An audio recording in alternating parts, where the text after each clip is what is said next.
एक जंगल में एक बहुत पुराना बरगद का पेड़ था। उस पेड़ पर घोंसला बनाकर एक कौवा कव्वी का जोड़ा रहता था। उसी पेड़ के खोखले तने में कहीं से आकर एक दुष्ट सर्प रहने लगा।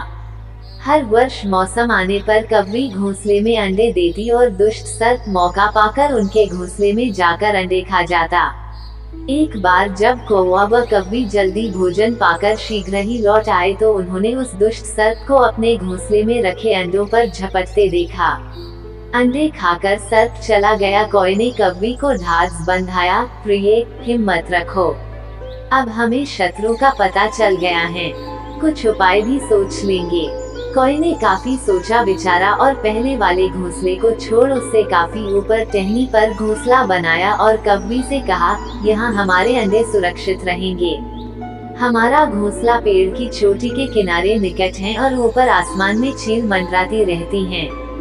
चील सांप की बैरी हैं। दुष्ट सर्प यहाँ तक आने का साहस नहीं कर पाएगा।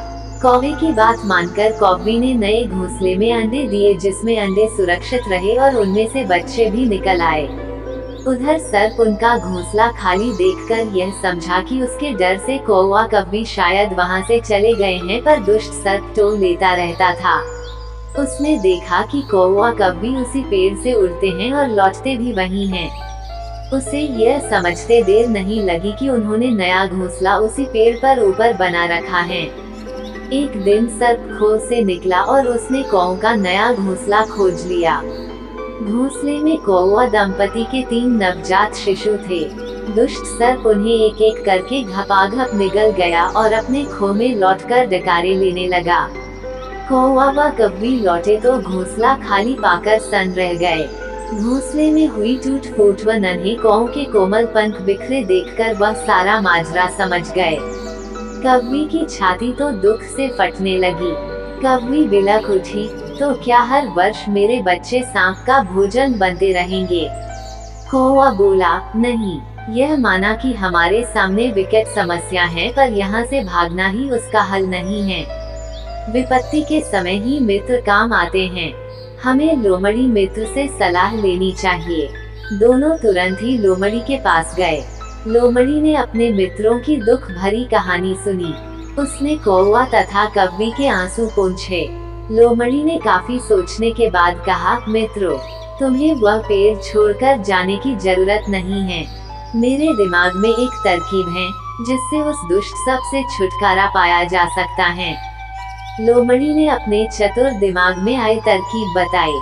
लोमड़ी की तरकीब सुनकर कौवा कव्वी खुशी से उछल पड़ी। उन्होंने लोमड़ी को धन्यवाद दिया और अपने घर लौट आए। अगले ही दिन योजना अमल में लानी थी। उसी वन में बहुत बड़ा सरोवर था। उसमें कमल और नरगिस के फूल खिले रहते थे।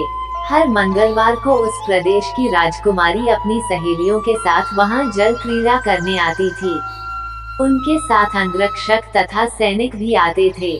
इस बार राजकुमारी आए और सरोवर में स्नान करने जल में उतरी तो योजना के अनुसार कौवा उड़ता हुआ वहां आया।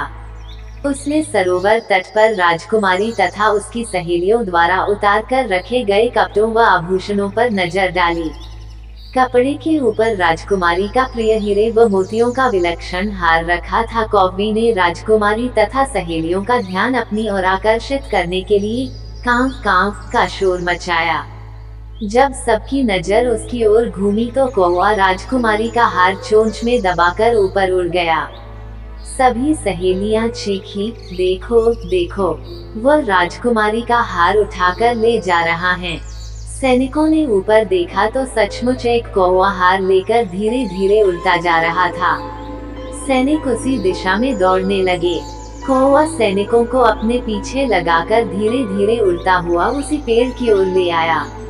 जब सैनिक कुछ ही दूर रह गए तो कौवे ने राजकुमारी का हार इस प्रकार गिराया कि वह सांप वाले खोह के भीतर जा गिरा। सैनिक दौड़कर खोह के पास पहुँचे। उनके सरदार ने खोह के भीतर झांका।